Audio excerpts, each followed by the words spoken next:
I'm going to start by reading a line from The Atlantic, which is a publication that, focuses on political issues amongst other cross-cutting issues. And it says, the coronavirus pandemic may be the largest test of political leadership the world has ever witnessed. Every leader on the planet is facing the same potential threat. Every leader is reacting differently in his or her own style, and every leader will be judged by the results.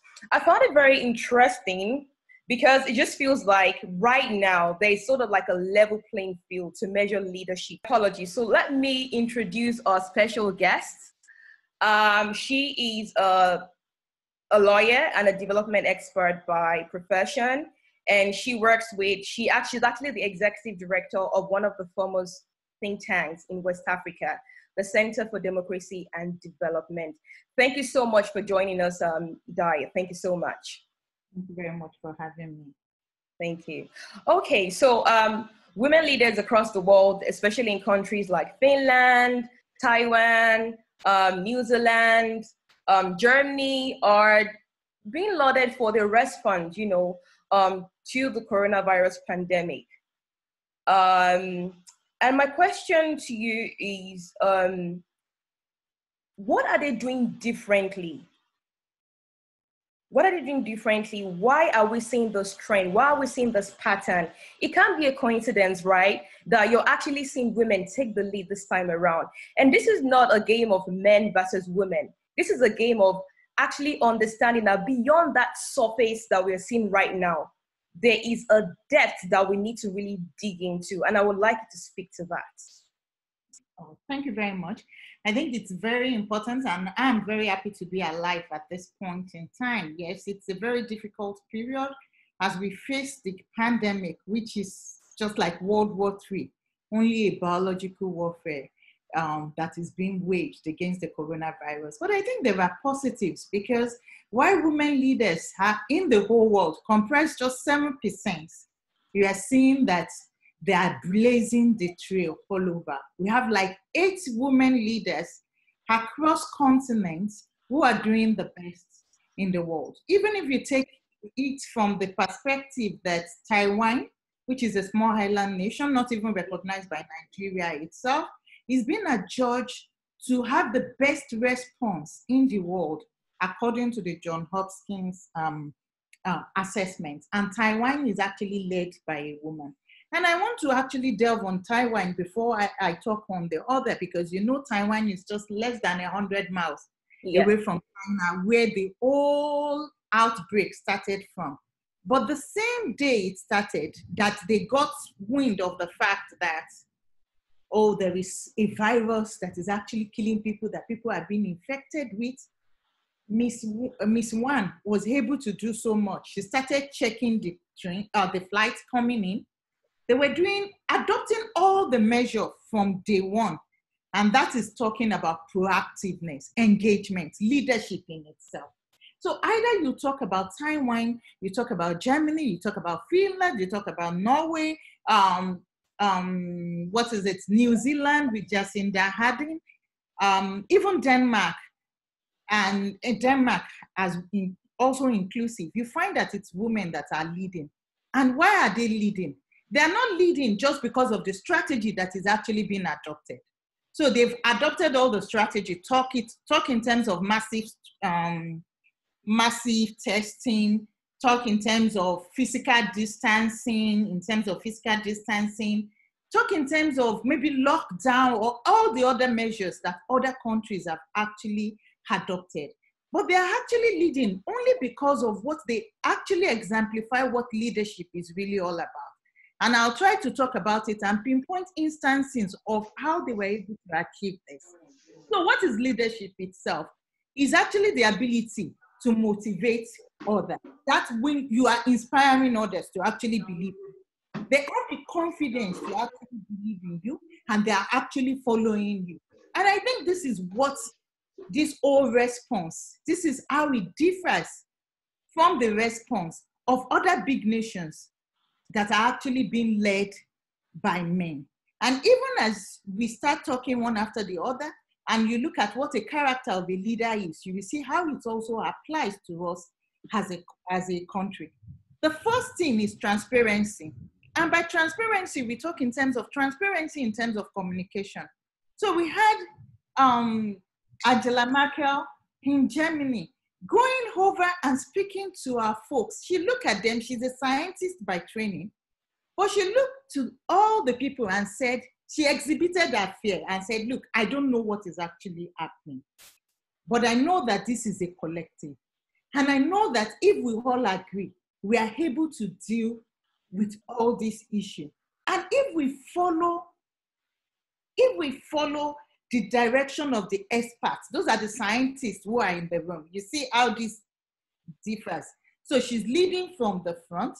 She's also leading from behind and saying it's a partnership. We have people who know better than us. They are experts and we have to listen to them. Then we have to think about other people who are within us. And this is a collective fight for us. That was what Ms. Merkel did. And during that, she was able to get everybody to buy in. It was not just about foresight, it was not about it, but it was basically like true open communication. And when you look at the polls now in Germany, she's been able to get over 80% poll with her handling of this coronavirus pandemic, compared to when she was even thinking of resigning by the time there is a new election coming up in Germany. Then the same, you look at Jacinda Ardern. A lot has been said about her, but there is a need for us to actually look at what exactly did she do that is actually different. Yes, she was more of a deliberative leader, but she had the touch of also being very, very assertive in terms of what her response is. One important thing they all did, and I think that should be my conclusion, but I should place it on front here, is that they centered so much on human compared to the economy. So human focus, we are talking in terms of the fact that, look, listen, if we have health, we can have economy. If we have health, we can actually have the politics. So it was population-centric, not economic-centric. That belies all these 8 nations that have been able to do very good in terms of their response. And you find Jacinda also speaking to her people and saying, look, now we are going to lock down because we are going to prioritize health. And she went ahead to even speak to children. And that is my second point, which is about inclusion. It's about inclusion in everything that we do. So look around, which countries addressed children? Only Norway and New Zealand. And it differs. So when you look at New Zealand, it was basically, listen, this is what the challenges are on our Facebook Live in our own house too, so that they can see that she's actually leading by example. And there will be no Easter egg. But the leader in Norway went beyond that. And she spoke to the children from the heart and said, like, listen, it is okay to be afraid of the coronavirus, which I myself, Idayat, would be very happy if I find anybody assuring me that it's okay for me to be afraid about this coronavirus. And she told them the do's and don'ts. And it may be good to note that today in Finland, in Denmark, in Norway, the children are back to school and they are doing basically physical distancing. Their chairs are just apart. They can go and play. They are just reducing the contact, the number of people. But because it's a collective approach, the people are included in all this process. They are able to buy into it. Also importantly is integrity. Because they know who have been leading them. And they have this notion that, look, right from time, these people, they have integrity. So it's easy to trust. And that brings us to Nigeria. The 2 biggest challenge we have in terms of addressing or defeating the pandemic in Nigeria is that of politics and corruption. And by corruption, I don't mean to say that corruption is already happening or corruption will not happen. But I'm saying that the fact that people do not believe that there is actually a coronavirus, a COVID-19, that is ravaging the world and that portends danger for them, but see it to be another oil boom by the political class. And that's what you find around surfacing in all videos, online, offline, that is making people not to have belief that this virus is actually real. And it comes from the fact that in previous years, they have seen that government is corrupt. They have no trust in any administration. And that is why they are not reacting in the whole of society approach, which this coronavirus pandemic actually decides. Now, I think innovation is another very good example we'll have to talk about. And with innovation, I'm going to exemplify this in terms of what leadership is really all about. Using Taiwan and Finland, who has got the youngest leader in the world. So when you look at innovation, innovation is not always about the big things, but innovation is about understanding your population and knowing what incentivizes them. So it's not just about incentives, but what are the right approach in terms of incentives? So in places like Taiwan, they came up with, yes, maybe some cash, noodles, and all that. But what strikes me the most, it wasn't the face masks that is being given. It's not the noodles. It is not the cash. But the fact that they thought in terms of giving people gaming services and online videos, access to videos. So if you understand your population of today, you understand that these are very young people. These are people who want to game, and these are people who would like to actually be online to watch video, Netflix, or any other platform. And it was the same in Finland, where they adopted they were very big on social media. So most of all the information, it wasn't just about traditional media, but it was about social media engagement. And you can understand that having a very young prime minister also brings this to bear. Then when you look at the population of your country, you know the kind of approach to actually adopt in terms of addressing this. So most of the approaches that the women, and of course, empathy is key. So that is what differentiates a woman to a man. So a man is not really talking. So you look at the Trumpian approach, for instance.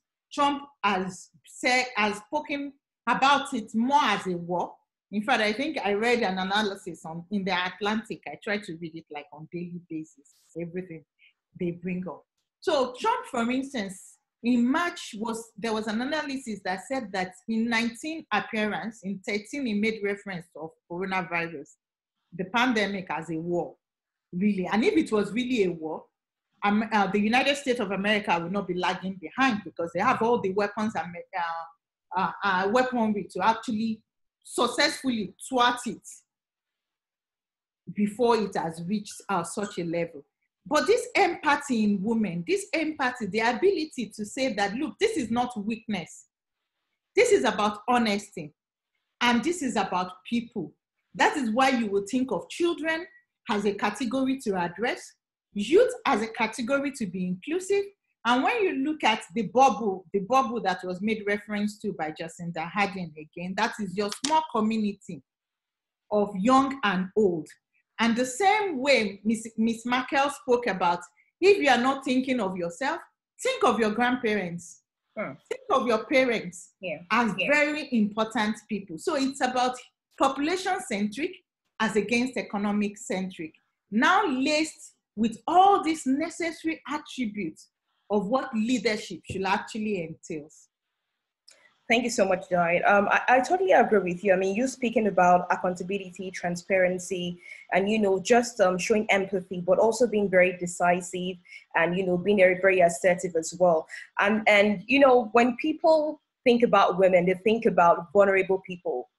They think about the vulnerable demographic. So I think for me, like I said, it's an interesting time to be alive, because in a way, it challenges the theory of machoism when it comes to men in politics, right?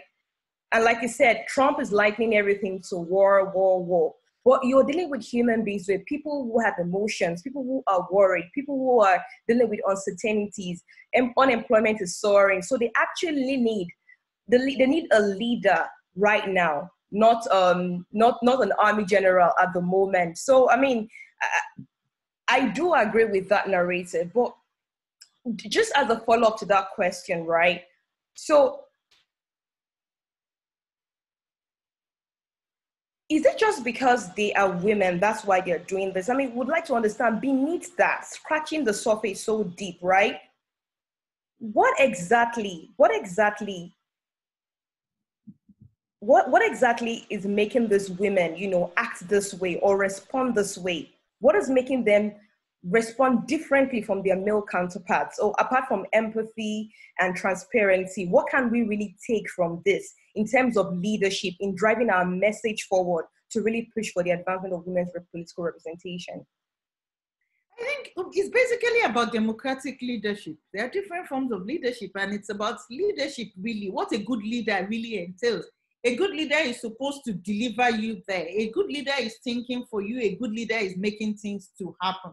A good leader is buying you into a vision. Absolutely. So I think that's what they did. They brought people into their vision.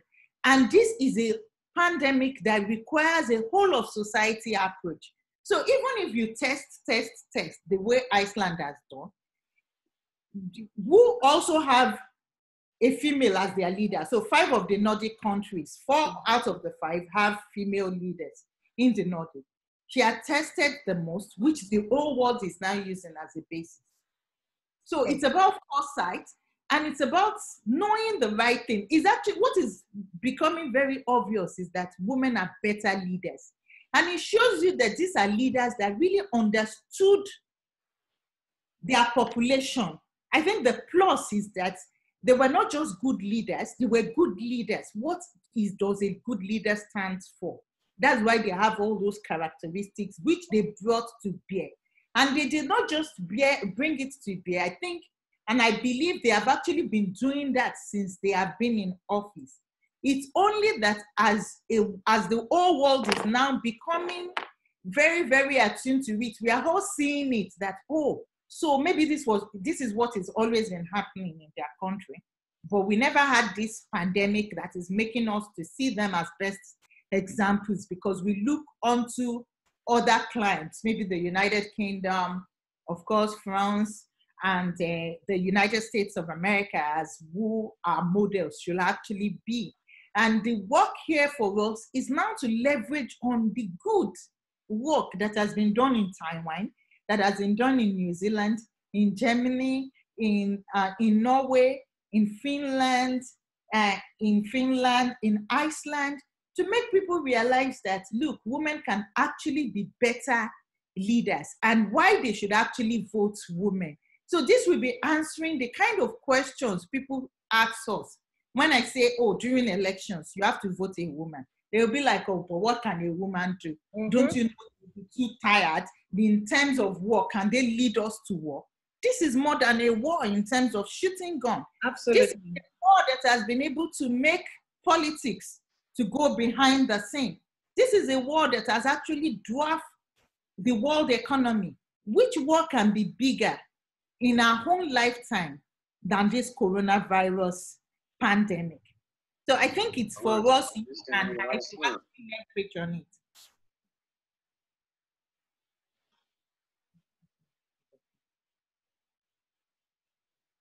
Hello? Oh, yes, please. Yes, please. Okay, thank you very much. I think I lost you for a minute there. Okay, well, I mean, I love the fact that you said it is the fact that they've been able to really position themselves as leaders that have made the population buy into their vision. And I think that's one key takeaway everyone has to take out from you. Thank you so much for that.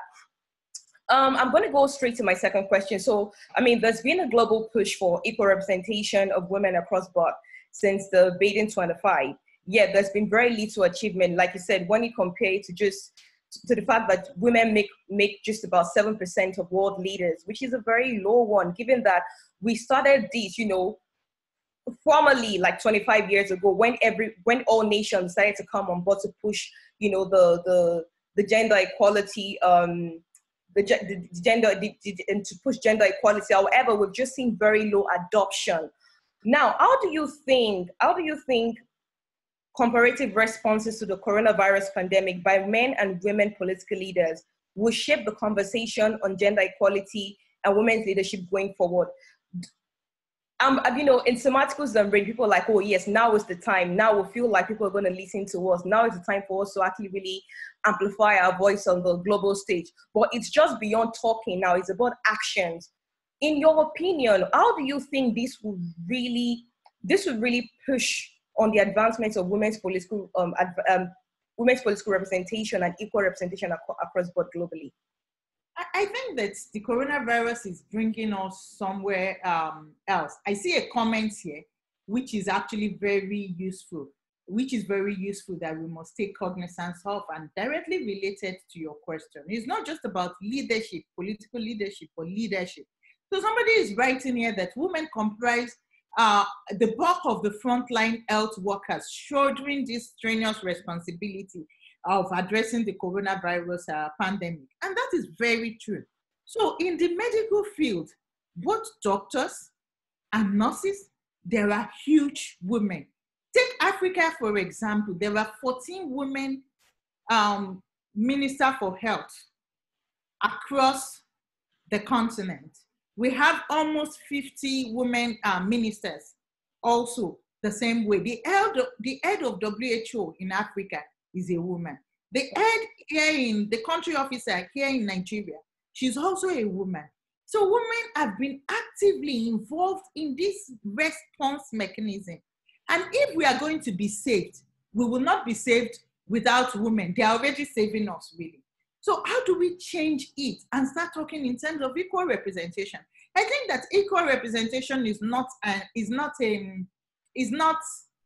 achievable. It's not just been achievable because of stereotypes, cultural stereotypes, and of course the politics itself, where people tend to downplay women in all aspects of life, not just in politics. And so now we know our problems, which has never changed. Like I started by saying that it's just 7%. It's not a Nigerian thing. It's just 7% in the whole world that you have 7% of 100% that you have women leaders.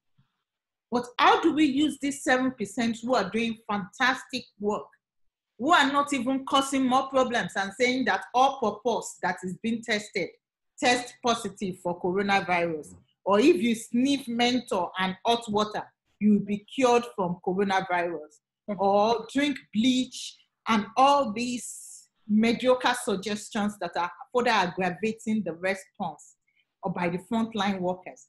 It's putting all this together and getting people ready to actually see. So our engagement should actually be one that changes and highlights all these positive models, not just there. I think that Ibijoke, it should not just be all the Jacinda Ardens and Angela Merkel of this world. It should be all the Ibijoke of this world who in their silos are doing great things. Absolutely. Because if you start asking which organizations that are going to succeed post-COVID, don't be surprised that most of them are going to be women-led organizations who are having a lot of foresight. I see my senior sister, NLB, forever active of Action Aid, there and there. She's not just working for organization, but she's working actively for the labor force. How will we be celebrating that? How will we be showcasing those ones to the Nigerian populace in our own days, in Africa and other places, that these are the people who stood during COVID-19? Is this not enough reason to show why women should be involved? Then identifying all those women as a woman and planning ahead. I think we have to plan ahead. Absolutely. And now, it's now. No, I mean, I couldn't agree with you more that, we need to tell the stories. We need to actually identify and recognize the women that are leading responses in different ways, during this period, and see how we can actually push them forward after the pandemic period as well. Another thing I wanted to say was, it's so interesting that Angela Merkel, for example, the Chancellor of Germany, at the beginning of this year, like I said, she was labeled the lame duck. You know, people had said a political career was over because of the fact that, you know, she had policies such as the open policies for refugees, so people were getting agitated in the country. You also saw Finland, where you had 34-year-old Sanna Marin, the youngest world leader at the moment. And, you know, she just had a lot of condescending conversations where she was just where she was just labeled as vulnerable, as a lipstick leader. You know, the opposition party was ruling because people had low confidence just based off the fact that she was young and she was a woman. Now, one thing I'm very proud of as a woman, that, you know, the pattern that I'm seeing is based on the action of those women at the moment. For example, in Germany they have the capacity to conduct about 1 million tests a day. You know, they're testing massively. They've been able to really curb the spread. And so you're seeing an 80 to 90% confidence level in the delivery of Chancellor Merkel herself, which is a huge transformation, you know, compared to how she started off the year. Secondly, and I mean, she's gone from, you know, the lame duck to sort of like a global hero now. And then when you look at Finland as well, SDP, which is the Social Democratic Party of the Prime Minister, is now topping the polls. And this is just based off the single action of this woman, of this lady who was labeled vulnerable and a woman and a CC. And so I think it's beginning to shape the conversation on equal opportunities, and it's really exciting times ahead. And I think, like I said, it's very important for Nigeria as a country to jump on this wagon, because when you look at representation across border Nigeria, it's extremely poor.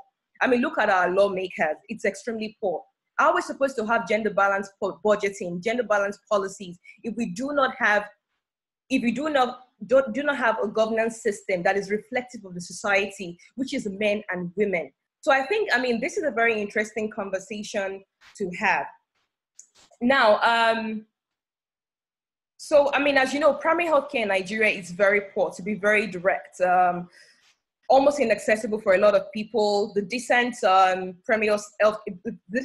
centers we have actually cost a fortune, you know, and so we almost have a non-existent healthcare system and infrastructure in Nigeria.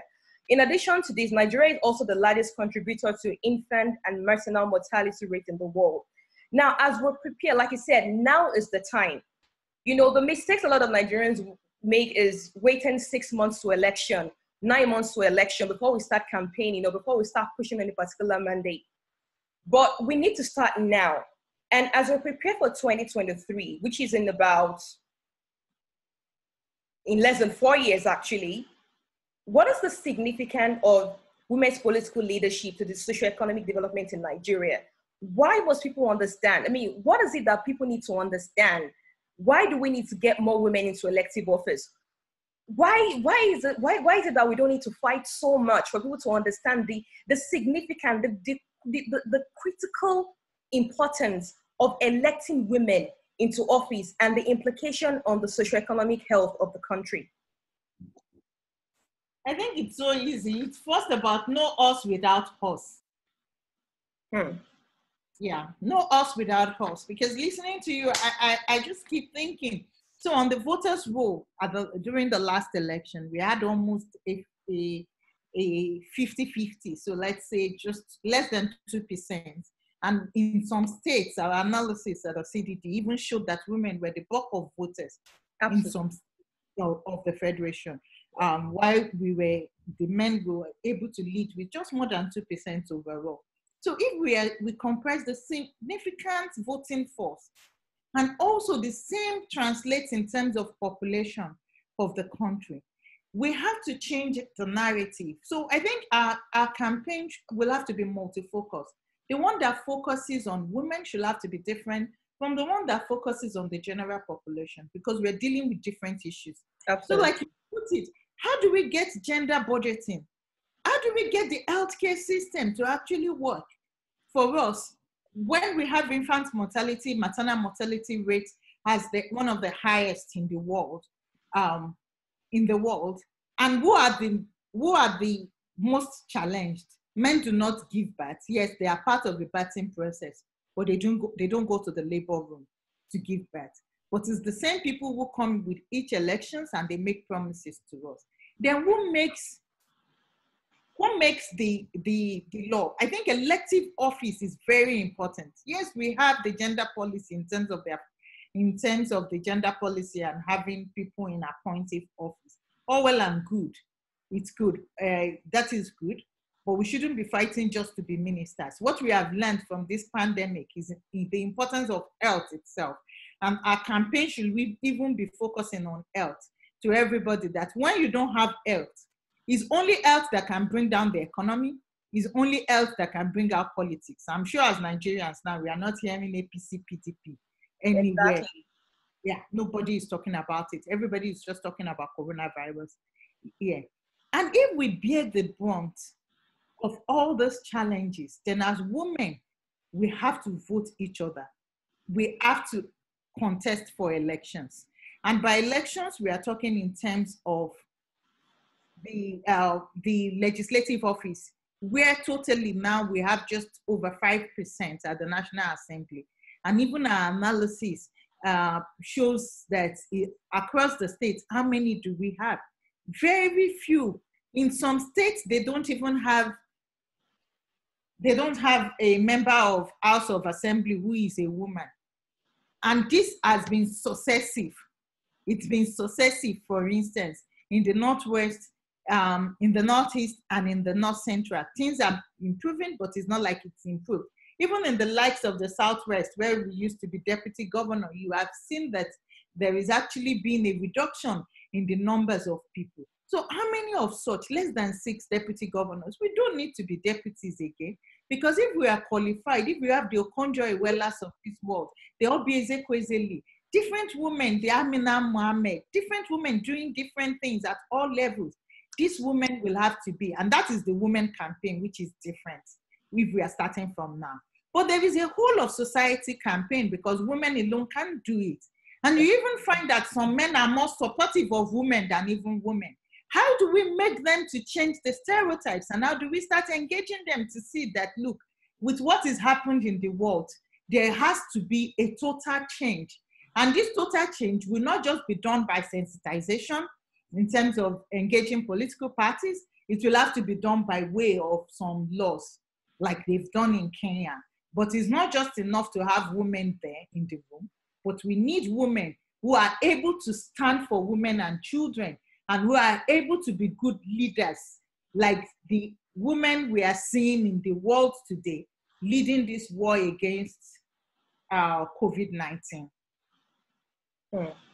Thank you so much. I mean, that was so spot on, that we need, we need women at leading the forefront. We're no longer comfortable being backbenchers or joining the supporters club or wearing Ashwebi for men.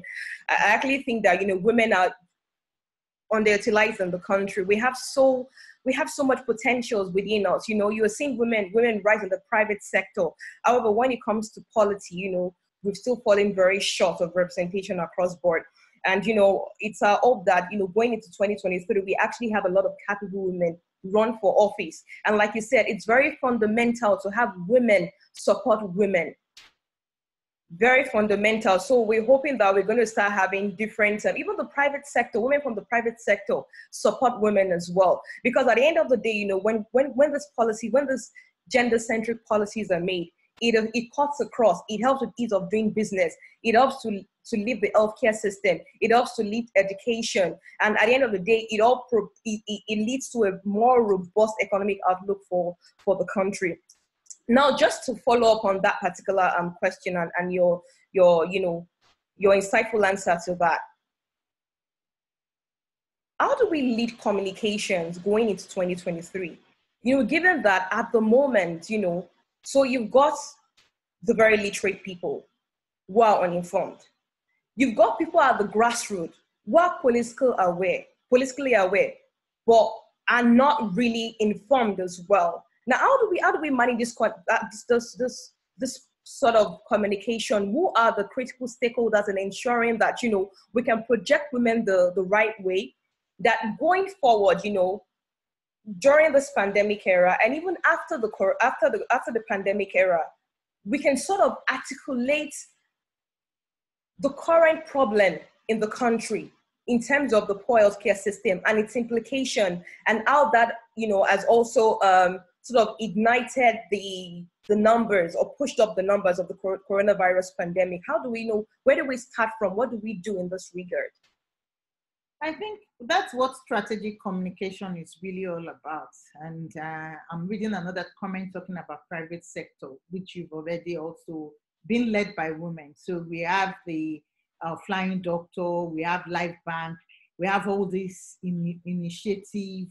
I think the Life Bank even started by, first of all, mapping all the ventilators available in the country before talking about testing, which is also about foresight, really. And I think our communication, first and foremost, should be that there is no business without politics. Yeah. So they also have to be involved.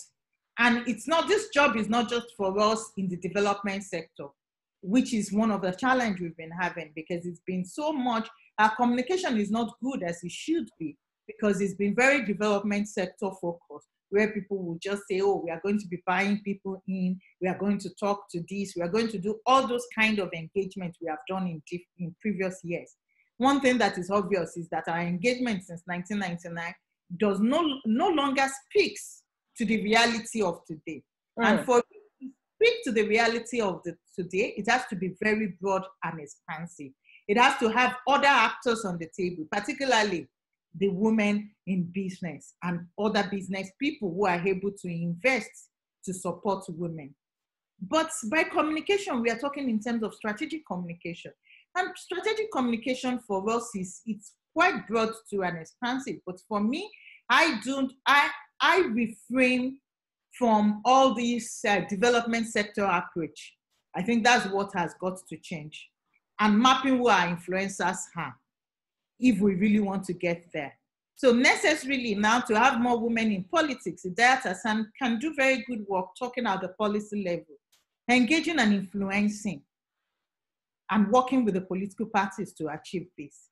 But who is going to get women and the population to vote for these women? They are the traditional and the religious institution. Absolutely. So do a mapping of what the challenges are.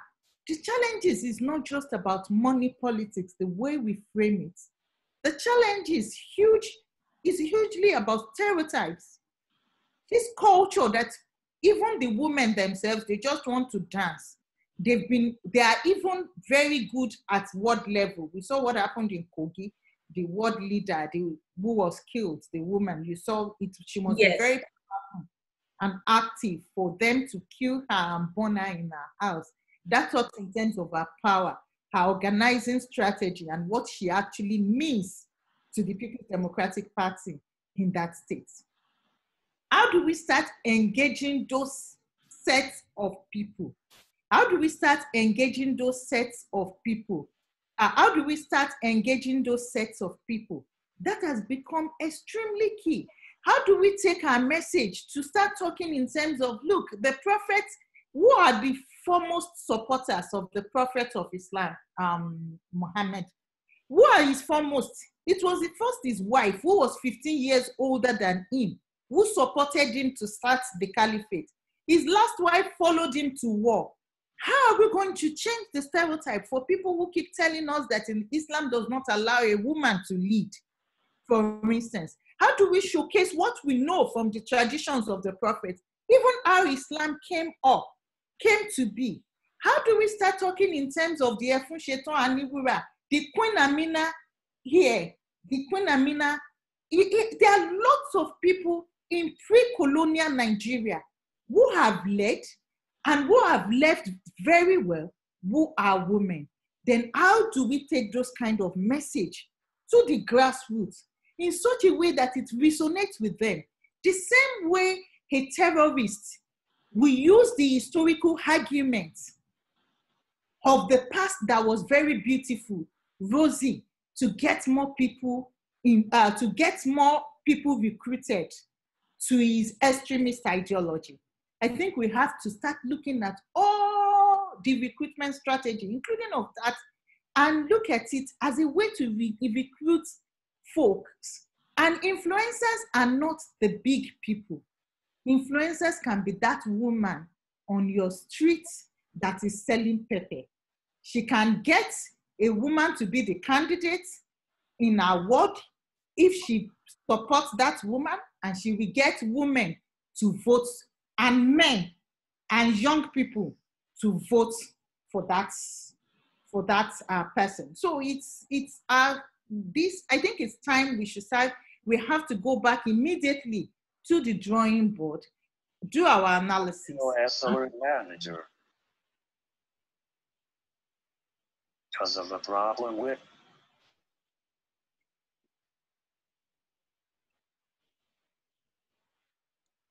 Hello?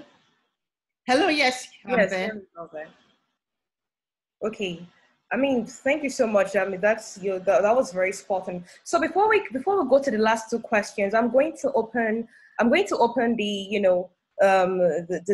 open the lines or the session, and we can take in your comments. So we're going to go back to the impact of women leaders this pandemic period, how they've responded to the global pandemic, and what this means for women's political leadership going forward.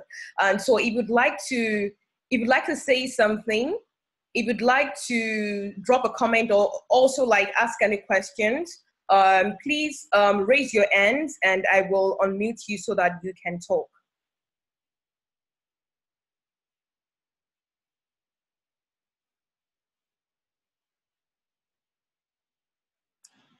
Okay, we have someone here.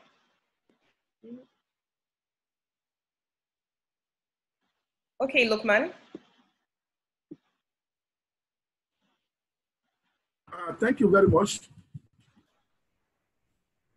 My name is Lukman Adefola. I work with Center for Democracy and Development. Oh, hi. I think one thing that we can see, I take example of the Minister of State for FCT, the role she played during this pandemic, especially around the distribution of palliative across the 6 area council. It was emulating. She went to the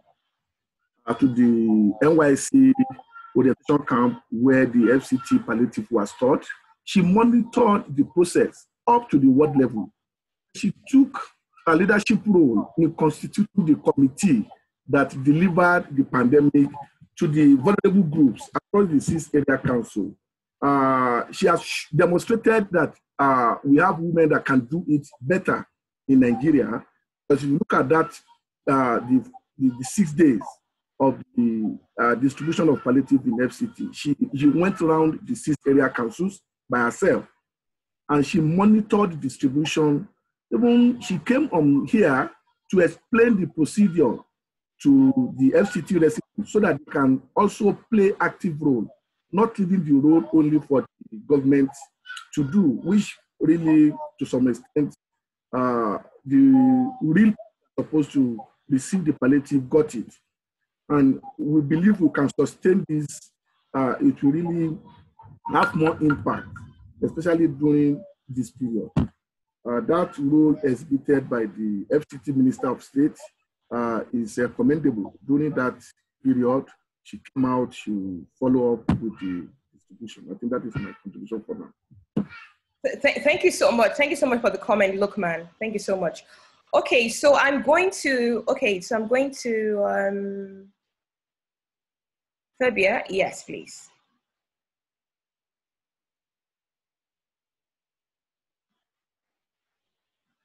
Hello?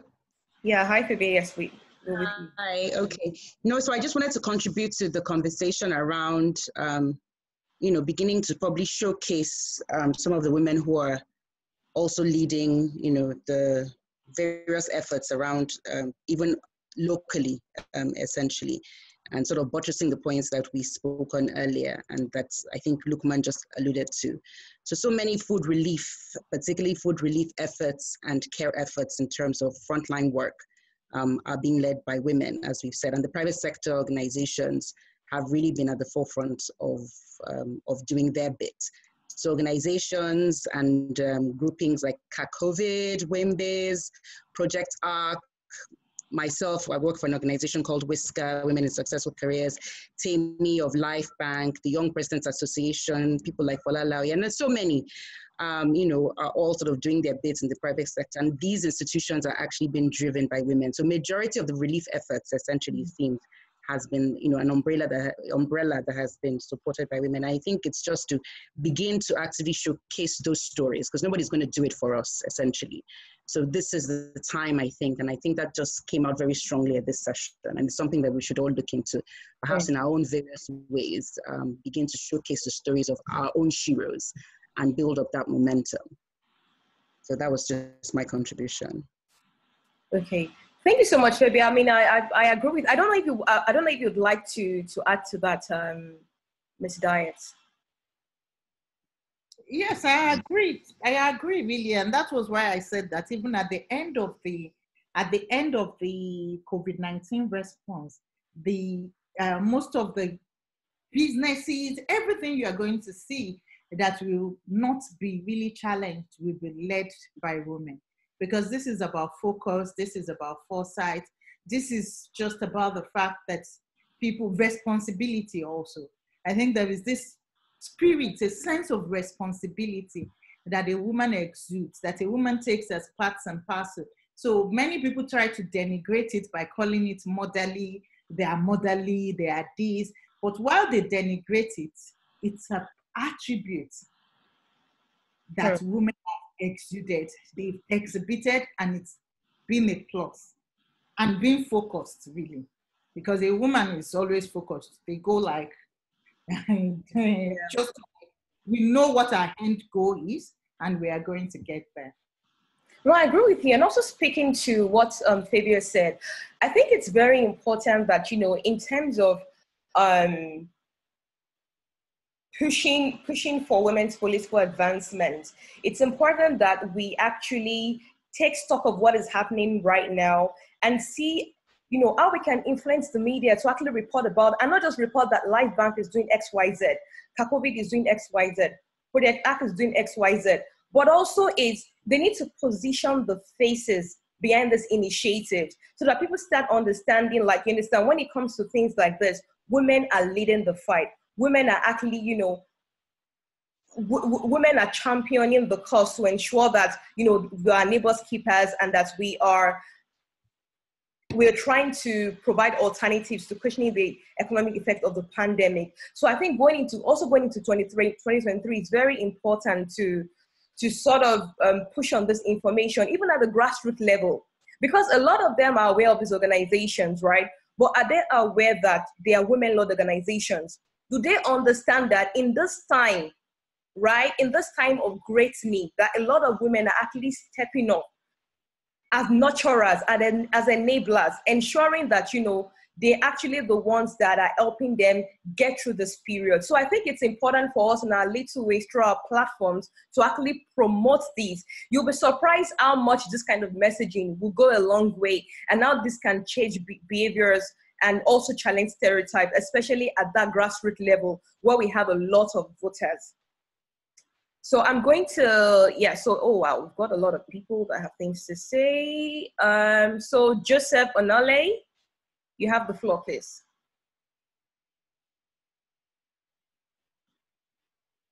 Joseph? Thank you very much, Ibijoke, for steering the conversation on this. I do agree with you that it's very imperative for us to promote women leaders, not just at the national level or even regional level, but at even the local level, the world level. And it's important for these women leaders, even in their own right, in the market spaces, in different sectors, to understand that we have amazing women that are doing a lot of amazing things, and it's important for us to ensure that they are given the right publicity, and that they're commended and placed strategically in the right positions to be able to leverage for other opportunities for the larger good. That said, I must commend Ms. Hassan for the very wonderful contribution she's made. And I have a couple of points to quickly make. She mentioned the population-centric approach, and I found that very, very instructive. And I think that most leaders around the world have actually not paid too much attention. They might know about it, but only a few.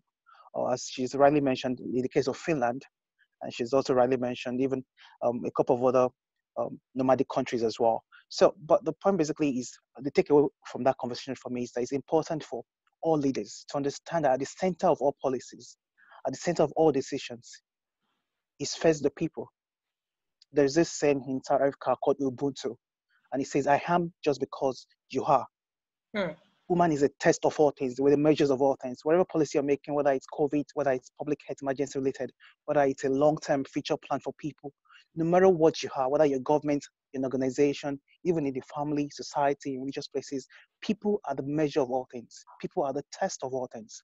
So it's important going forward, even as we're addressing this global pandemic as a people, as a society, as a nation, as one together, because it's universal. Everybody's battling with this. It's important to understand that whatever policies we have, whether it's economic driven or something, people must be put first.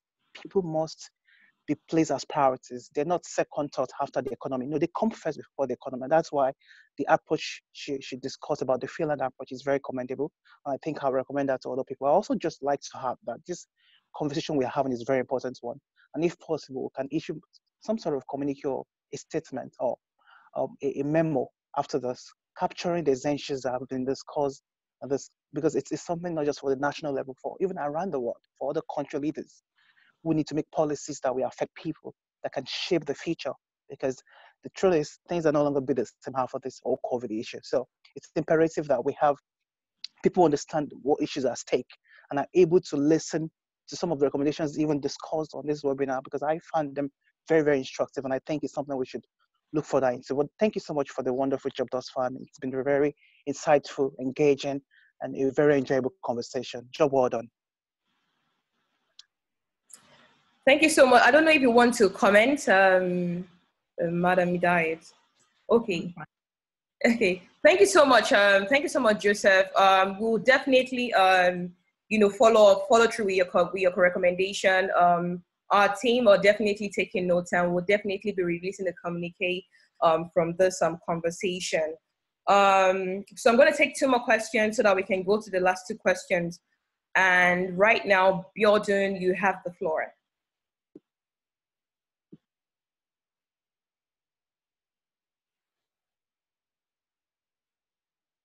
Do we have Biodun? Hello, can you hear me? Yes, yes. Okay. Hello, good evening. Good My evening. name is Ibijoke Banjoko. I work with the Center for Democracy and Development, CDD. Okay. Well, I think we've had a very good discussion today. Women political participation has been one of the key issues the center has been focusing on. I think our guest has really emphasized on the key issues and the challenges hampering women political participation. I would like to say that, yes, women has really come to the front line in the fight against COVID-19. I think looking at the health workers especially, majority of nurses worldwide are women, and they're in the front line in this battle. Although we also have female doctors for coming out to fight this battle and fight this pandemic. I think the role of women cannot be reduced or derailed in any manner. They have been in the front line in combating this war in terms of providing palliative, as previous speakers have emphasized, in terms of even helping neighbors around our communities. I think their presence has really shown that they are capable if given the opportunity. And I think this is what Nigeria should be looking forward to doing. I think women should be given the chance to lead this country, and I think the country will move forward. Thank you. Okay, thank you so much, Biodun. I think one thing I'm excited about is that we haven't just had women, commenting. Usually when you have sessions like this, you have a lot of women, commenting. And so it also validates, the men as allies, because whether we like it or not, in a country like Nigeria, we need the support of men to be able to advance the conversation and actually the results on women's political participation. So for every man out there that is supporting us, that believes that, it is a right and not a privilege, we say thank you so much to you. So I'm just going to go back to the questions right now. And my next question to you, Ms. Dye, is what is CDC, so Center for Democracy and Development, doing as an organization to increase women's political representation and leadership in Nigeria? I think for us at the CDD, so if I take away the research work we do, which of course Bianca and co, they're mapping the numbers and knowing all the numbers more than I do myself. I think our approach is broadly three. And in the before the 2019 elections, I think we started early by 2016 to start talking about how do we get women involved. We are late this year, but we are still running programs and we are drafting a new strategy, taking into cognizance this. Our strategy has been basically three, which is to identify, capacitate, and what we call negotiate for space. By identify, we are not just going to be seated. We are looking for women who have the potential to be leaders and who are interested. We are also trying to identify people who are not necessarily interested, but they do have the potential. So like this last elections, just concluded 2019 elections, we have a lot of positive from Abuja Area Council to different states where participants who emerged, legislators who emerged or appointees were beneficiary of our trainings and mentoring that we did.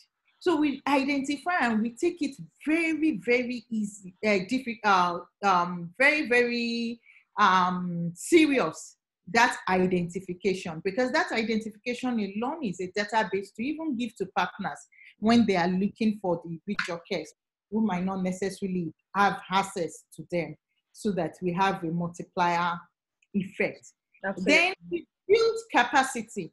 And by capacity, it is not just one-off capacity, which is about training and saying, okay, we are going to train people to engage. We are training politicians. In the real sense, what does that mean? You are training and you do a one-off training for some people and you say you've trained them. So what will be the multiplier effect of that training? How are they going to cascade the training? What training do they require? And how does that training even is of benefit to them? Because it's not just by workshopping, but we are talking of a holistic set of skills that they need. So if somebody asked me a private question now and say that, okay, how are we going to engage those grassroots people, the older politicians, the older women, so that they can collaborate with the younger person? And I had by saying that, listen, one is partnership, one is respect. Because so many things do not also happen. There is a lack of respect. So somebody who is in the grassroots, who is there in the village, do not want Idayat to speak down on her. She doesn't even want me to speak to her. The way I have to engage her is different from the way I have to engage people who are people who we are in the same cadre. Respect is not about auntie, mommy, madam. That is not the respect. Respect is really about how you engage with people, how the sense of ownership and the collective goal you are trying to promote, really. And this is part of what we do. So we give them capacity and we follow them to engage, to do their manifesto. They have problems, they come to us, they say, oh, okay, we are going to help you. They don't have access, we create access. They don't have these, because some people are even behind the scene, people who do not necessarily talk. So when I was listening to people talking here, I took a pointer for myself that they know organizations, they do not necessarily know who the leaders are. I'll prefer to just be here writing or getting things done than being the forefront of CDD, really. But I took that's a plus, and that's one of the things that we are doing wrongly also as women, which I took from even participating in this series. It can be clearer, really, when you talk of women leadership. How do we help in those places? Then by capacity, some of these things we are talking about in terms of strategic communication also comes in, because we are talking of changing a mindset. And that mindset, I think that's the most important aspect of what we are even talking about, which is the cultural aspect of this thing, cultural and religious, and it needs a serious set of engagements. The engagements are not the kind of engagement we are doing. So we have been trying to do that, and we have been trying to talk more on every week basis. So I don't know, before coronavirus, now Biodun and Co, they have a weekly program on FRCN, the whole network. Normally all our programs are not on network programs. They will always be in different programs for 6 geopolitical zones. But this one, we had to actually invest, knowing that it's so expensive. It's just like 500 and something per hour to be, and that's rebate. It's like 750,000 naira to be on the whole FRCN network. But because of the importance of this gender issue, we had to make available resources to be able to do that, because that is the only network when you are on, you are talking or you're preaching, call it preaching. People in the interior, in villages, are hearing about it. And this has been running for long.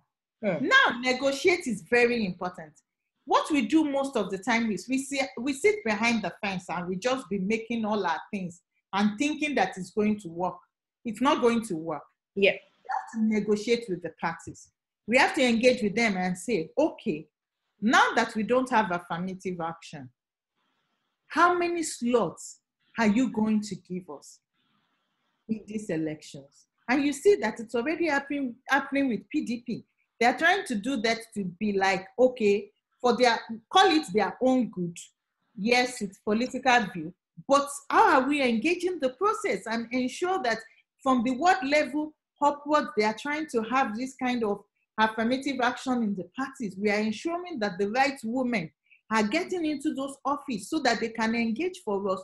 We don't just have a woman leader who will then sit back and not even be speaking on behalf of the women in the party. So there is a need for negotiation. And that negotiation is what we must do with the big parties, not just the small parties who have been very, very open to giving us slots. So this 3 approach is what we have adopted as our own working model at the CDD. But the future again is about legislation. After the 2019 elections, I walked to my colleague and told them that finally I agreed. They teased me about it. And I said, finally, I agree that the way to go is the way of legislation. We need affirmative action. We do. We need the 35%, but not just 35% in the constitution, because we've also seen that across Africa, where they had this in their constitution, it did not necessarily translate into numbers at the end of it. So even Senegal, that has the best in the world, they were still short of 3% representation, despite the fact that they had affirmative action. The same in Burkina, when the women fought for the this particular, this ballet citoyen, and they fought for to have Blaise Compaoré leave, when they constituted the transition committee, no women. Yet they even had a quota system. They did not have the requisite number of women. So we have to start talking about affirmative actions in the constitution, then affirmative action in the political party constitution, and ensuring that the Independent National Electoral Commission in Nigeria, in all their acts and regulations, we make it punishable for any parties that do not adhere to this affirmative action to lose something by the time they file their candidates. Yeah. So I love the very practical and realistic recommendations, and in some ways you've actually gone ahead of me to answer some of the next questions, which I'm still going to ask, by the way. But you're very right. You know, we need legislative action on this. And just as a side note, so what do you think about the what's the bill right now, the one that's been reintroduced by Senator Olujimi, the Equal Opportunities Bill? What do you think about that? Do you think that will get us any results going into 2023 if passed into law? I think it will get us some, but not as much as we want. I think that the women folk approach when it comes to advocating legislative change will have to change. It has to change. I think it's our strategies that is actually wrong. It's our strategies that is wrong. Is who are people. We do not also understand our audience. We don't understand our audience. And we are not building a coalition of interest. We are not building a coalition of interest. Most times when we are pushing for legislative changes, at least since 1999, reviewing it, we have gone it alone. We have not actually involved as many men as possible. And what we are forgetting is that most of these men, unfortunately now, they all have daughters. We are not pandering to the politics of politics itself, not the politics of policies, but the politics of politics. And they have children, and they will only be thinking in terms of their interest that, okay, if they pass this bill, I'm going to get my daughter Idayat to now vie and become the governor because we have the political wherewithal. How are we capitalizing on that and organizing to ensure that that is actually thwarted? How are we bringing them to be part of our own coalition of interest, knowing that these are centers of power and we are engaging with this center of power? How are we making sure that our engagements are not fragmented? So we just engage, we have one issue rather than having a single issue. Then we have 10, 20 people that is actually pushing for this same single issue, instead of having just one cohesive front with people leading and some of us just supporting from behind. I mean, I'm so excited. I'm sure you saw me just smiling. I'm so excited by, your insight and the sort of practical recommendation, just repeating that again. Because in comparison to a lot of people you speak with, it's still the same thing over and over again. And I think one thing myself and my co-founder have said is, if we've been doing the same thing for the past 25 years, it means there is a problem with the process. It means that, you said we're not taking audits, we're not analyzing the situation, we're not speaking to the actual people that we need to speak with to prepare the solution. So I'm really excited by, the engagement approach, which is identify, capacitate, and negotiate for space. And, I'm really hoping that CDD and ElectHER can sort of partner since, on this issue to see how we can really push for women's political advancements in Nigeria. Just going to the polls right now. So I did ask a question. Do you agree that equal representation in politics is key to Nigeria's socio-economic development? We have 27 respondents, and okay, so just one person. One person says somewhat. I wish that one person will let us know why. It's very interesting because in as much as is an unpopular response, it'll be very interesting to understand, the person's perspective to why they think that, equal gender representation in policies is not key to Nigeria's socioeconomic development. What we've done is the polls are anonymous, so, you don't feel targeted. But if you feel that you want to speak to this, please feel free to raise your hands. Before my last questions, I'm going to put my co-founder, Abosede, on the spot. To just, sort of say something to the conversation we've been having. So Abosede, you have the floor, please. Thank you very much, Ibijoke. Ms. Hassan, thank you so much. I mean, I'm sure that when you're done, you'll see all the tweets. It's been an amazing conversation, and to everyone who has contributed. I think that every time that we have the ElectHER Webinar Series, Ibijoke and I sort of get more validation into the theory of change of ElectHER that seeks to really, engage, encourage women to decide, equip them to run and enable them to win, right? And every time it emphasizes that we really might be onto something. And this final point about the coalition of interest, is really the highlights, of what I'm taking away in how we really make a difference in 2023, because we keep having these conversations. Hopefully we're having them now differently, more informed, and we're going to be taking the steps to actually make a difference. So thank you very much, Ms. Hassan, for stimulating such a very insightful conversation, and to everyone who's contributed. Thank you, Ibijoke. Thank you, Abosede. Okay, so I'm going to go to the last question now. And even though you've somewhat answered, I'm still going to put it out there again. Yes. So what are your 3 key recommendations to ensure we increase women's political leadership in Nigeria in 2023? Now, you've said, you've actually, made a lot of key points, but what are your 3 key ones saying that, okay, 2023 is in less than 4 years. What are those 3 actions we need to take now to really see that we get, you know, different outcomes in 2023 on women's political representation and leadership in Nigeria? I think the first one I've said again, I'll repeat, is having that legislation. It's very key, and having it at 3 levels, which is the constitution, the political party constitution, and of course having INEC also embody it. So it's such that there is actually, there will be a sanction if it's not complied with, looking at experiences from different parts of the world, particularly Africa, because I like to compare mangoes and mangoes, not mangoes. Absolutely. Yes, and learning from what we found. Even Togo was not also different. Now, that's one which has been said. The second challenge we really have is that of changing the social norms. Social norms. So we have to talk in terms of a behavioral approach towards addressing the social norms that prevents women from either contesting elections or being voted for, because there are 2 things.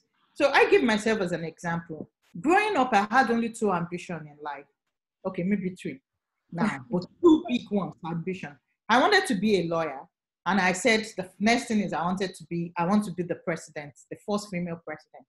But now, anytime I hear anybody even say it, I'll just be, I have a colleague, Shantide, is always teasing me. I will almost feel like kicking him when he teases me about it, because I know that it's not a reality. That's something, every ambition I've had in life, I'd always worked hard towards making it real.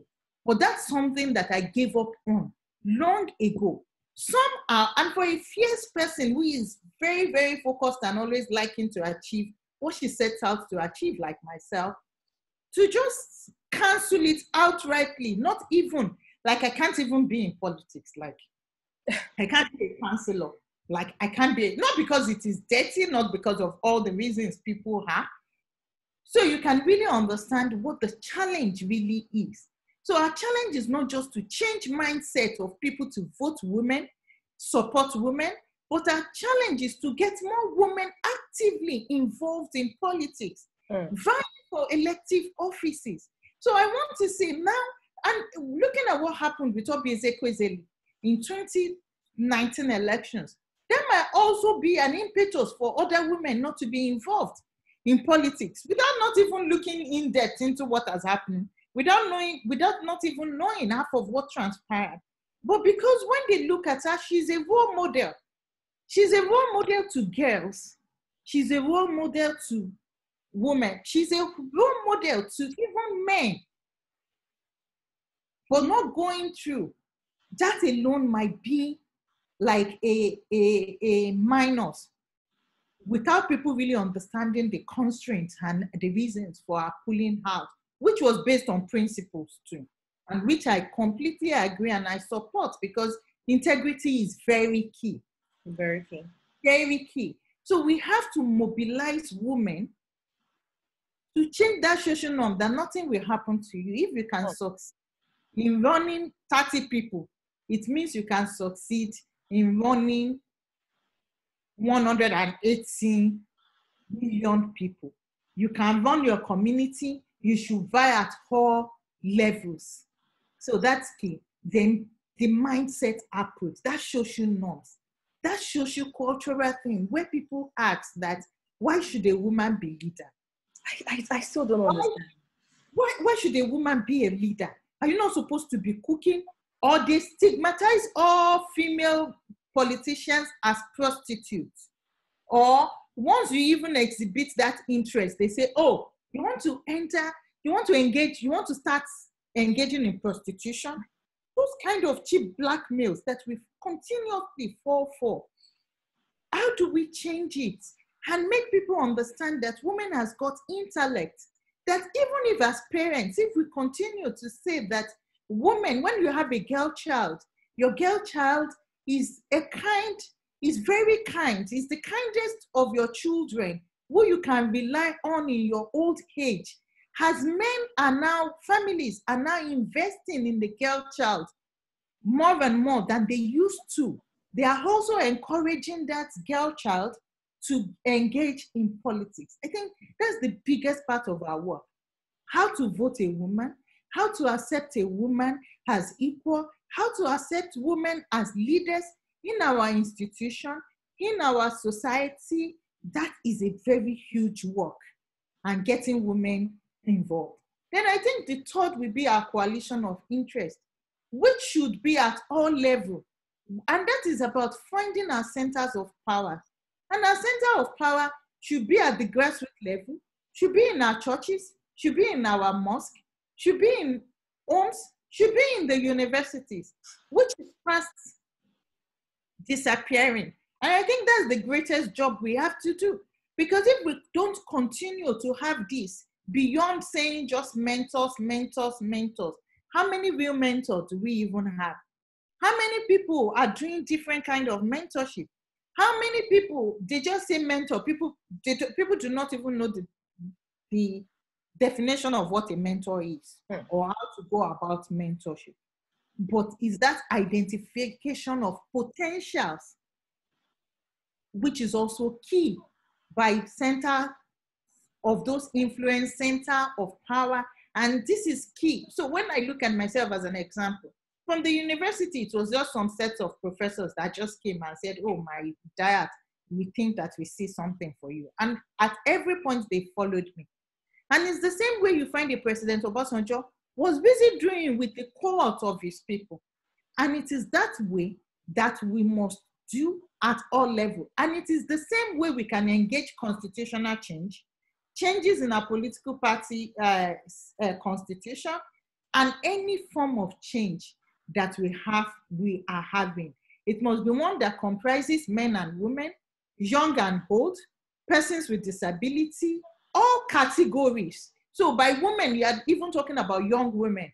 Then you are talking about women. You are talking about middle-aged women. Because even when you look at young women, they say, oh, these ones are young women. Then when you say Idayat, those ones say, the Amazons will say, so who is she? You know, just like that. But we have to start thinking of a broad and expansive coalition of interest for us to arrive there. And I'm sure that we will in 2023. We will, even before 2023, in all facets of life, not just in politics. But we can't do without politics. Absolutely. Wow, thank you so much. Thank you so much. So, you know, in summary, legislative action, constitution, so having constitutional laws, political party laws, and then INEC laws, and then changing the social norms, sort of like a mindset regeneration. Because I think, yeah, we have a lot of like patriarchal stereotypes that are ingrained in culture and tradition, and we need to work on that to be able to get women into elective office comfortably and safely. And then the last one you mentioned, this coalition of interest. Actually, talking about that, I think one thing, and I think you mentioned that earlier, is the underutilization of our religious organizations, right? I actually feel like they are major stakeholders, they're critical stakeholders when it comes to actually empowering the people, sensitizing the people, raising awareness. So I think also for every stakeholder that is here is asking ourselves the questions, how can we get our religious and traditional institutions involved in this process, as opposed to separating them from the process? Because when we speak about social and cultural norms, when we speak about religious stereotypes, these are the people upholding it. These are the people that are the forefront of actually breaking that barrier. So I think it's very important that we also put them into perspective and also contextualize how we can engage them in form of like our strategy and our approach going forward. So we're about to round up. I'm going to take 3 more comments and then we are done. But I mean, I'm so happy that, you know, a lot of people want to talk. So Lekwa, you have the floor, please. Okay, I think I love the conversation that is going on here. I want to start by saying it was Aristotle who said that bad leadership is as a result of good people who has refused to vote. So getting women in politics, to me, women have the number. So having more men in politics is simply as a result of women who have refused to participate. So I think the engagement has to begin with the women, trying to let them know that they can actually overshadow the men in terms of politics. And also, we should have a future plan, not just towards election, people start shouting, women in politics, women in politics. How can we have a roadmap, a 50-year plan, a 20-year plan? What is the future? Peradventure, after 23, all the organizations that are talking about women in politics, everybody will be quiet again. So we should have a roadmap. Then target the young people, young girls. Then also look how we can leverage on technology to drive engagement. If we're talking about the future, talking about the young women that will eventually be the leaders, then they are already using mobile phones. So how can we use technology to engage them at the level of being young people? So that's my own contribution, that women have the number. We should start by involving ourselves. Then they complain about not allowing women in politics, we drastically reduce.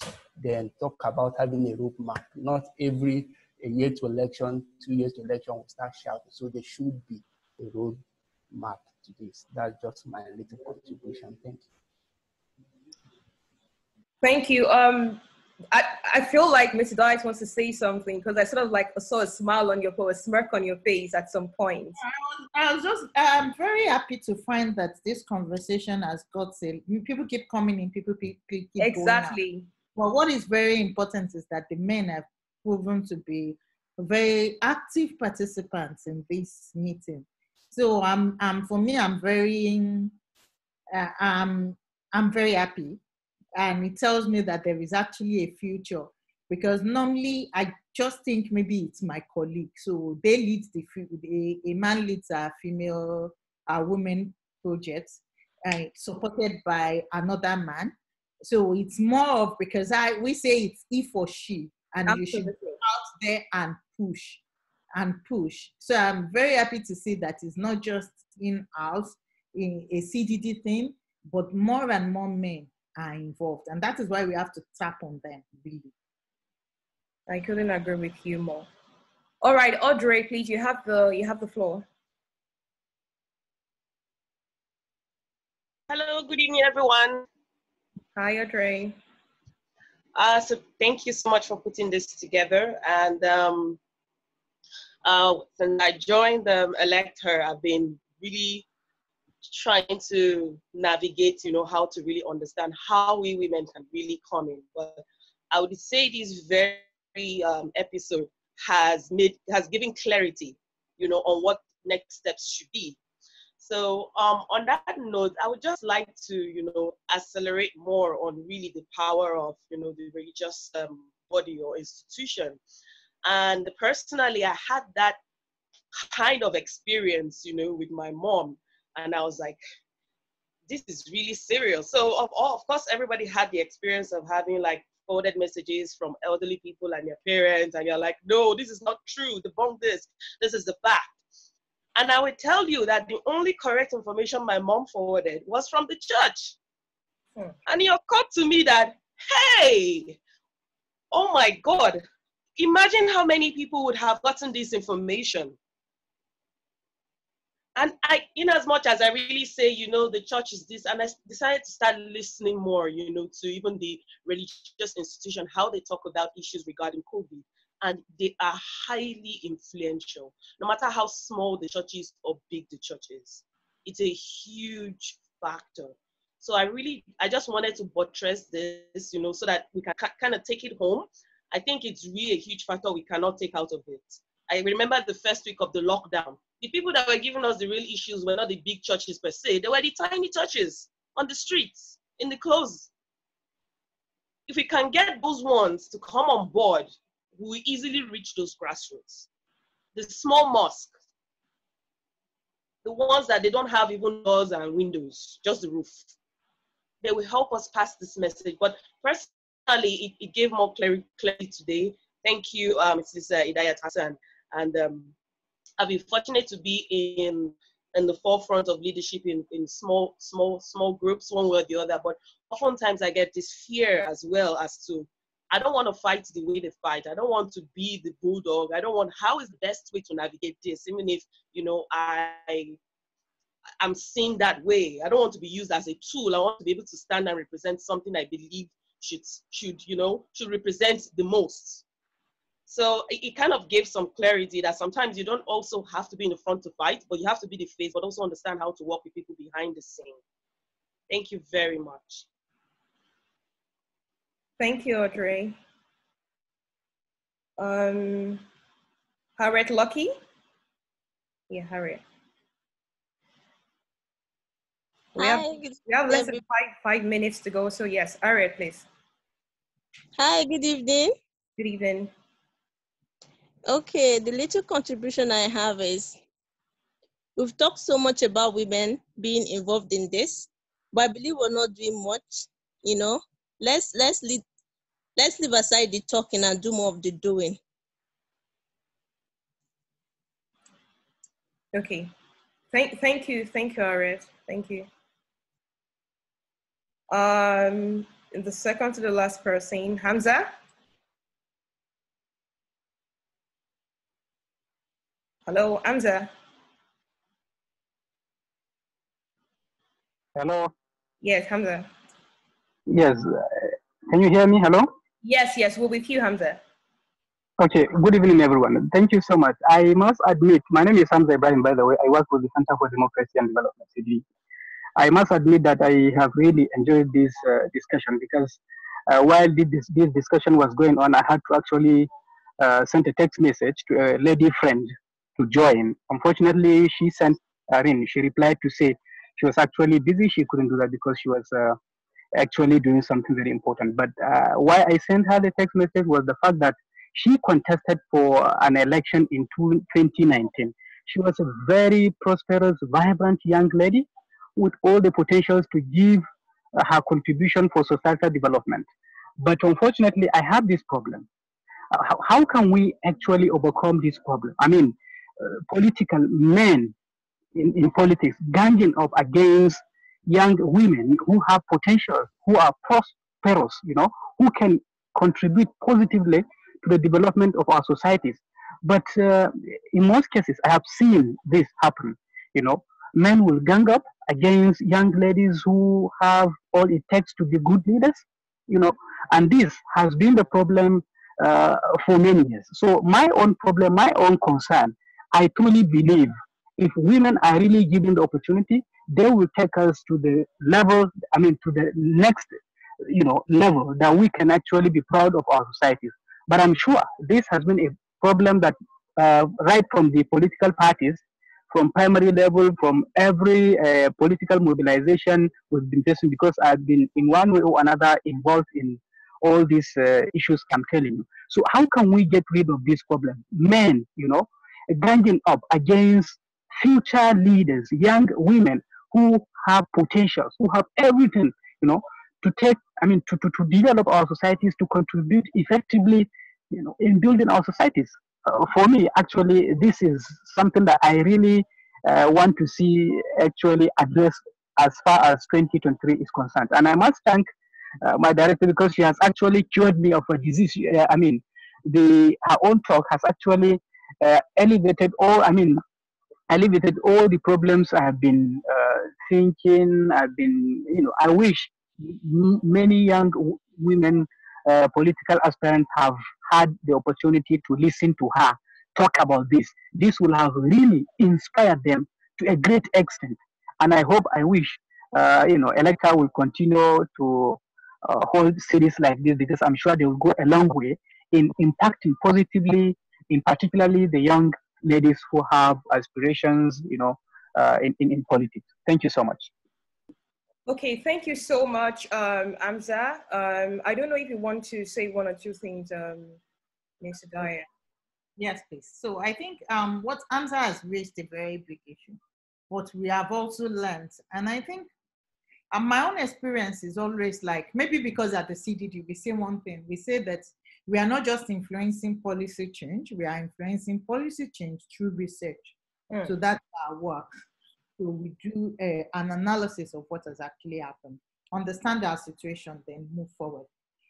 One thing I've learned is with what happened in 2019 and what has been happening in previous elections is the place of grassroots. And nothing is not inachievable. It depends on us. We can achieve anything that we want. But the first rule is to start early. So most of those aspirants did not start early enough. So we started training by 2017. Some have indicated interest to contest, and most of them went ahead to contest and won. Or they were given a appointive position. Most did not start until 2018 when they started putting up interest. Then where they were voting from, to what platform. Now, politics is not just dirty, but what is politics in our own context? It's about, is what, they are not doing politics to serve the people. They are doing politics to oil a political patronage machinery, knowing that it's about who gets what. So there is no way they are going to easily relinquish power to anybody, because they need that power to continue. But why they need that? Bauchi has been a good example since, Bauchi has been a good example, really, which we've always studied, and we will even be writing about Bauchi. It was the same Bauchi in 2003 and later 2007 in Kano, where people did what they call the mandate protection, Akasa Ara Fe or something. Hamza can say that better in Hausa, where they followed their votes and they ensured that the wrongful person that INEC had declared was jettisoned, and the real person who won elections was reinstated as the winner of the elections in Bauchi. In that same Bauchi in 2019, something happened that should be a pointer to everybody. 4 smaller parties that nobody knows about. Yes, talk about PRP winning a seat. People knew about PRP. But in Bauchi, 4 smaller parties won elections apart from APC or PDP. The same in Ondo, one of the youngest lawmakers, also vied on the platform of just a no party, really. And they won these elections. And even women who have emerged have told us their experience. So I see Ajia Duku, there is this deputy minority whip. The other time I was talking to somebody, Uche Kinifetu, they told me she's more than a man. It's a bit of everything.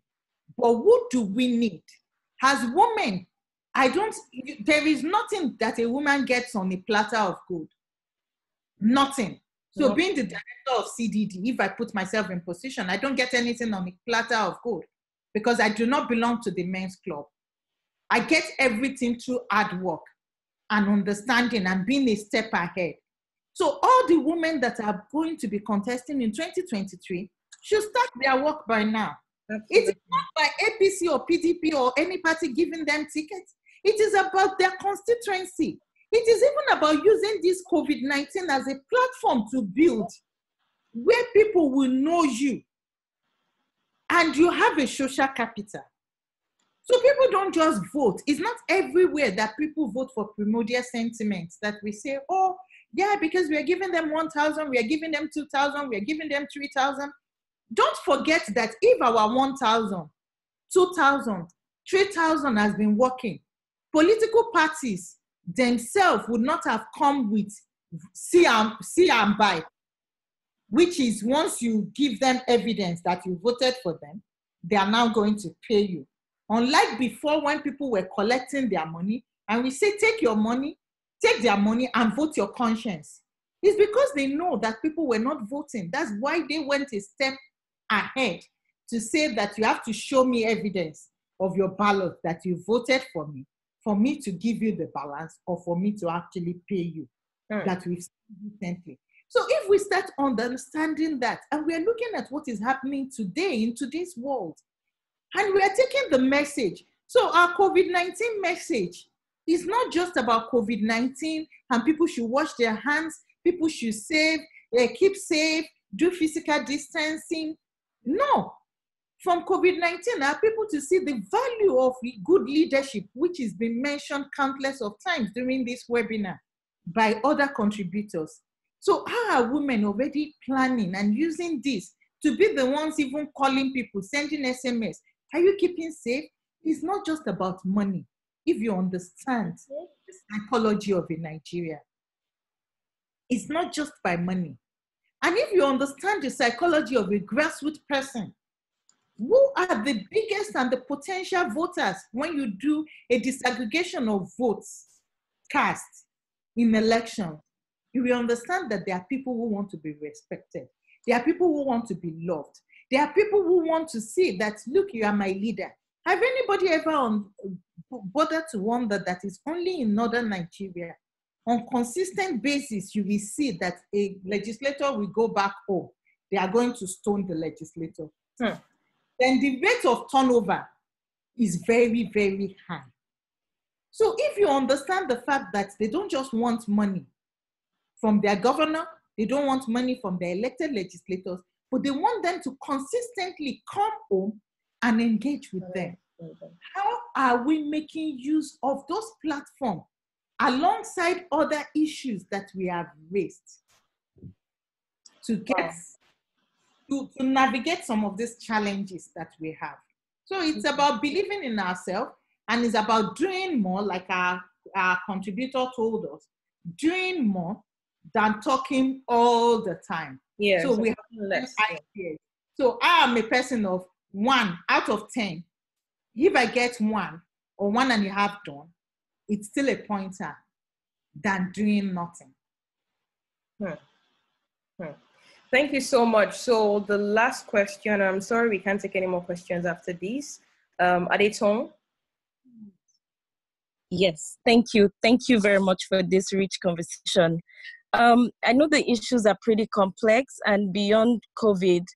I know that this conversation is around COVID, but my reflections are around a systematic approach, sort of a structured approach to women election, because we look at this from election period, but I think that it would be important to look at a life cycle approach, looking from before election to post-election, a reflection on what happened, how can how can we have a systematic response to how elections went. Also the issue of a pipeline of women.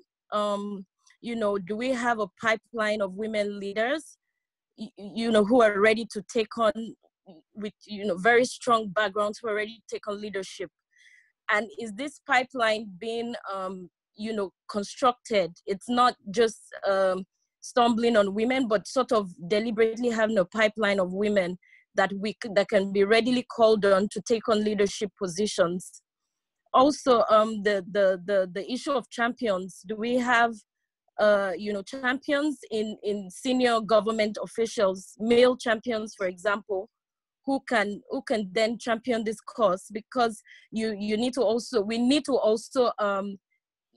show what is in it for them in terms of championing this cause, because this is a cause that needs to be championed from both gender lenses. So those were my reflections. They're not they're pretty simplistic, but I know they're not a one solution drop to fix every issue, but these are just reflections from all the conversations that have been shared here. So I just wanted to say that. Thank you much. Thank you so much, Adayat. And now we have closed the session conversation as well. Madam Idayat, I want to say a very big thank you to you. Your wealth of knowledge cannot be compared. We want to thank you for the very rich conversation. We want to thank you for breaking it down. We want to thank you for your patience in also, welcoming comments, in responding to chats, in being very engaging. And, this is just because you're an all-rounded development expert. So thank you so much for joining us in the conversation today. I don't know if you have any last comments for us. No, I think I'm happy I did it, because I've really enjoyed, and I think I'm also very energized, particularly to see that more men are actually involved, and we have people that we can count on to take this forward. And I think it's a collective thing. Rome was not built in a day, and we will get there. And we all have to start taking this to everywhere we can. One of our colleagues spoke about the role of the church, and this is very, very key. It's not the role of the church. I think I've written several works, and it's placed the importance, the place of trust. This goes beyond surveys, trust. There is this confirmation bias that anything that comes from the church or the mosque is well regarded in our home society. And these are areas we have to break down and get into. There are silos that we have to make conscious efforts to ensure that we engage in terms of our getting there. Thank you very much. Okay, thank you very much.